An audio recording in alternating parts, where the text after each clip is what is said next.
Okay, so now I'm about to harvest my spinach seeds.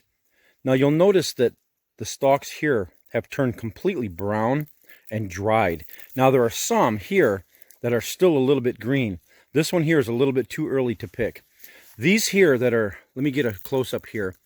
You'll see how these seeds form in bunches. Let me take some off here, like that. And then I just kind of move them around in my hand, and then the seeds just fall apart. See that? All those seeds right there. So what I do is all these that are brown, I'm going to cut the stalk off and put it into a paper bag. And as they keep getting brown, because there's still some that have a little bit of yellow to them and a little bit of green, so they're not quite ready to harvest. They're ready to harvest when they're completely brown like this.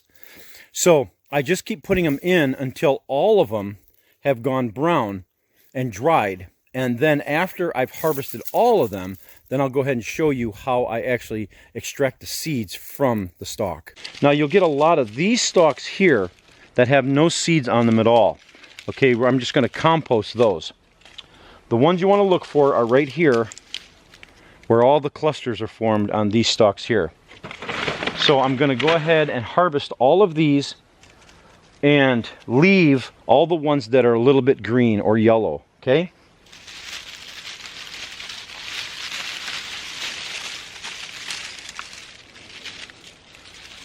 Now what they'll do is most of them will form toward the top of the stem.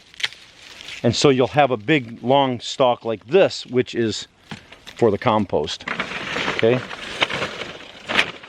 Now I'm not being too careful. Normally what I would do, I would put paper down if I'm not going to be growing them again in this area. But I am growing them again, so I'm not too concerned if they're going to self-seed. If I happen to drop a bunch of them, I'm not really too worried about it. Of course, I do want to save as many seeds as I can, and a lot of these are going to come off in the bag.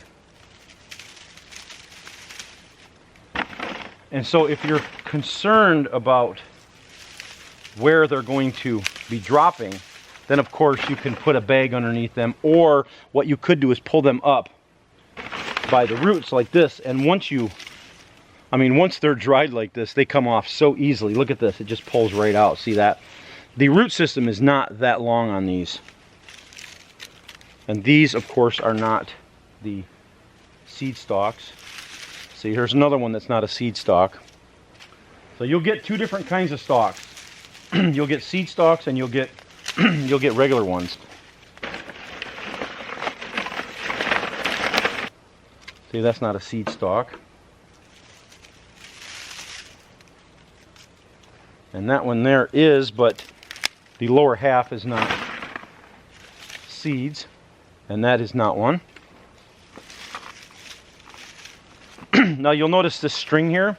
What happens with these, when they start bolting, they go really tall, and then they start to fall over, and they're just a big mess. They just spread, and they were just coming right over the edge of the bed here. So I pulled them all up and put twine around them to keep them bunched together while they were drying. This little patch here that is like 4 by 4, I've just literally got thousands of seeds here. So it doesn't take a very large patch to have an abundance of seeds. Now this one here looks like the seeds start, wow, they start way down here. Okay, so that one there, I'm just going to go ahead, I'm going to cut it. I'm cutting them in lengths short enough to fit into the bag. That's a hay, was it Timothy or whatever the hay? I had hay that went to seed on me, and so it ended up kind of blowing around the yard. And I have a lot of these seedless stalks. And you can call them the male stalks if you want to, and the female stalks are the ones that produce the seeds. But it's just amazing how many seeds you get from a small patch this size. For instance, you just take this, let's just take this one stalk right here. Okay, look how small this is. And I've got 5, 10, 15, 25. There's looks like there's close to, I mean, 50 to 100 on here.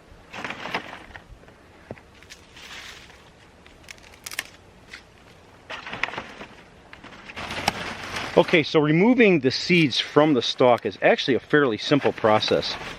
What I do is just take my finger and just roll them like this, and then the seeds just break apart and fall off into the bag. Now what I will have in the bag when I'm done, I'll have something that looks like that. And then the last step is to just run them through my seed cleaner.